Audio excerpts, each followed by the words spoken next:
Hello guys, welcome to our YouTube channel. तो देखिए, मैं आपका दोस्त अभय आज आप लोगों के साथ लेकर आया हूँ वीडियो। जैसा कि आप सभी को पता है, बीकॉम ऑनर्स वालों के अभी दिल्ली यूनिवर्सिटी में जो सेमेस्टर 1 के कुछ एग्जाम्स हैं वो बाकी रह गए हैं। फाइनेंशियल अकाउंटिंग का उनका एग्ज़ाम आने वाला है, तो आज मैं उन लोगों के लिए लेकर आया हूँ वीडियो आज, जिसमें आज हम देखने वाले हैं चैप्टर वाइज इंपॉर्टेंट टॉपिक क्या क्या हैं जो आपके सेमेस्टर 1 के एग्जाम में ज़्यादा वेटेज के लिए आते हैं। चैप्टर वाइज आज हम वेटेज देखने वाले हैं कि किस चैप्टर में से किस टाइप का क्वेश्चन आता है, किस चीज़ से रिलेटेड क्वेश्चन आता है, क्योंकि एक चैप्टर में बहुत सारे कंसेप्ट हैं, सारे कंसेप्ट करना पॉसिबल नहीं है अब। तो मैं आपको इंपॉर्टेंट टॉपिक बता दे रहा हूँ चैप्टर में से, आप उन चीज़ों को कवर कर लीजिएगा तो अभी आप पास कर सकते हैं सेमेस्टर 1 के एग्जाम और अच्छे मार्क्स स्कोर कर सकते हैं।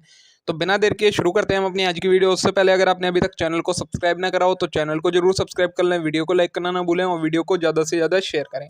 तो चलिए शुरू करते हैं हम अपनी आज की वीडियो। तो देखिए, सबसे पहले जो हमारा थ्योरी वाले क्वेश्चन आने हैं उनका तो हमारे पास कोई वो नहीं है कि किस चैप्टर में से कहाँ से कौन सा क्वेश्चन आने वाला है, कि उसके लिए आपको कंप्लीट थ्योरी करनी पड़ेगी। और कंप्लीट थ्योरी के लिए आप चैनल पर विजिट कीजिए, वहाँ पर मैंने पहले ही पूरी वीडियो अपलोड कर रखी है जिसमें मैंने पूरी फाइनेंशियल अकाउंटिंग की थ्योरी आपको कवर करवा रखी है।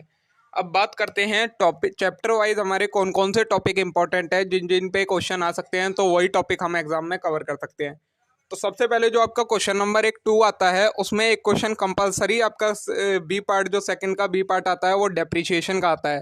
तो जो आपका डेप्रीशिएशन वाला चैप्टर है उसमें से आपको डेप्रीशिएशन के जो दो मेथड हैं, डब्ल्यूडीवी और एसएलएम मेथड, उन दोनों से सॉल्व करना आना चाहिए। किसी भी मेथड पर या दोनों का मिक्स करके भी कई बार क्वेश्चन आ जाता है। तो एक तो हो गया ये आपका डेप्रीशिएशन वाले चैप्टर का, जो ये डेप्रीशिएशन का हैगा, जिसमें आपको प्लांट एंड मशीनरी अकाउंट बनाने के लिए क्वेश्चन आता है। ये वाला आपको करना ही करना है, ये आपका इंपॉर्टेंट क्वेश्चन आ जाता है, एक इंपॉर्टेंट टॉपिक हो जाता है डेप्रीशिएशन वाले चैप्टर में से। उसके बाद आपका इन्वेंट्री वैल्यूएशन वाला जो चैप्टर है उसमें से फीफो, लीफो और एवरेज, वेटेड एवरेज जो मेथड हैगा इन्वेंट्री वैल्यूएशन का, ये तीनों मेथड आपको इन्वेंट्री शीट के साथ बनाने आने चाहिए। इन्वेंट्री शीट वाले क्वेश्चन ज़्यादा आते हैं, सिंपल क्वेश्चन में नहीं आता है, ठीक है। तो फीफो मेथड, लीफो मेथड और इन्वेंट्री शीट वाला जो एवरेज, वेटेड एवरेज मेथड है वो वाला इन्वेंट्री शीट में, ठीक है। ये हो गया आपका इन्वेंट्री वाले चैप्टर का इंपॉर्टेंट, ठीक है। उसके बाद जो आपका फाइनल अकाउंट आते हैं सोल प्रोप्राइटरशिप वाले, उसमें आपको आएगा क्या बनाने के लिए, ट्रेडिंग अकाउंट और पी&एल अकाउंट बनाना आना चाहिए। साथ में बैलेंस शीट भी बनवा सकते हैं, वैसे बैलेंस शीट नहीं बनवाते, ट्रेडिंग अकाउंट और प्रॉफिट एंड लॉस अकाउंट बनवाते हैं आपसे, ठीक है। उसमें आप जो जीएसटी वाली एडजस्टमेंट है वो जरूर देख लें। जीएसटी वाली एडजस्टमेंट ये लोग जरूर देखते हैं, जैसे कि इस क्वेश्चन में दे रखी है, ठीक है। साथ में आपको कुछ सिंपल एडजस्टमेंट दी होंगी, लेकिन ये एक बैड डेट वाली और एक ये जीएसटी वाली, ये कुछ ऐसी एडजस्टमेंट होती हैं जिसमें बच्चे अटक जाते हैं, इस वजह से ये वाली एडजस्टमेंट ये लोग जरूर देते हैं। तो ये वाला क्वेश्चन आपका एक कंपलसरी टॉपिक हो जाता है, ट्रेडिंग और प्रॉफिट एंड लॉस अकाउंट आपको बनाना आना चाहिए, ठीक है।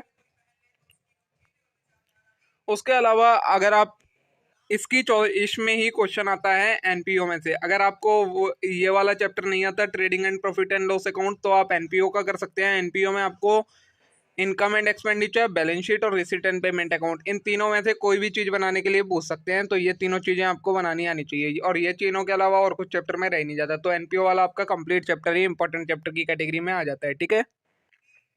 ये देखिए, ये क्वेश्चन दे रखा है इसमें, इसमें इनकम एंड एक्सपेंडिचर और बैलेंस शीट पूछी गई है। फिर आपका ब्रांच एंड डेटर अकाउंट वाले चैप्टर में से ब्रांच अकाउंटिंग में से ज़्यादा क्वेश्चन आते हैं, डिपार्टमेंटल वाली में से इतने नहीं आते, ब्रांच अकाउंट में से ज़्यादा क्वेश्चन आते हैं। तो ब्रांच अकाउंट में आपके क्या क्या, branch stock account, branch debtor account, branch expense account और branch profit and loss account, ये 4 अकाउंट आपको बनाने आने ही चाहिए, तभी आपके अच्छे मार्क्स आ सकते हैं इस वाले चैप्टर में, वरना आपके अच्छे मार्क्स नहीं आ सकते। ब्रांच वाला ही आता है, डिपार्टमेंटल वाला बहुत कम क्वेश्चन आते हैं या ऑप्शन में आते हैं, तो आप उन्हें आसानी से छोड़ सकते हैं अगर आप देखना चाह रहे हैं कि कौन कौन से टॉपिक में से क्वेश्चन आते हैं, ठीक है।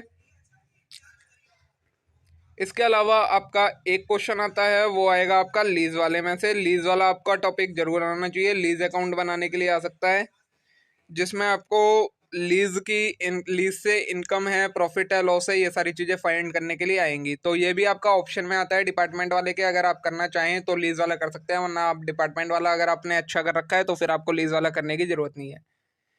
प्रैक्टिकल क्वेश्चन जो लॉन्ग फुल फ्लेज क्वेश्चन आते हैं वो इन्हीं इन्हीं टॉपिक में से आते हैं। ये सभी टॉपिक मैंने आपको बता दिए, बाकी और कोई टॉपिक रह नहीं जाता है। बाकी थ्योरी आपको कंप्लीट करनी है और जो छोटे मोटे टॉपिक हैं वो आपको नहीं करने हैं। सिर्फ जो जो ये मैंने आज की वीडियो में आप लोगों को बताए हैं यही इंपॉर्टेंट टॉपिक हैं। इन्हीं में से ज़्यादातर क्वेश्चंस पूछे जाते हैं। पिछले पास्ट एग्जामिनेशन में मैंने देखा है वो इन्हीं टॉपिक में से क्वेश्चन आए हुए हैं। तो अगर आप लोगों को आज की वीडियो अच्छी लगी हो तो वीडियो को लाइक जरूर करें, चैनल को जरूर सब्सक्राइब करें इस टाइप के और कंटेंट के लिए, और वीडियो को सभी दोस्तों के साथ शेयर करें। Thank you.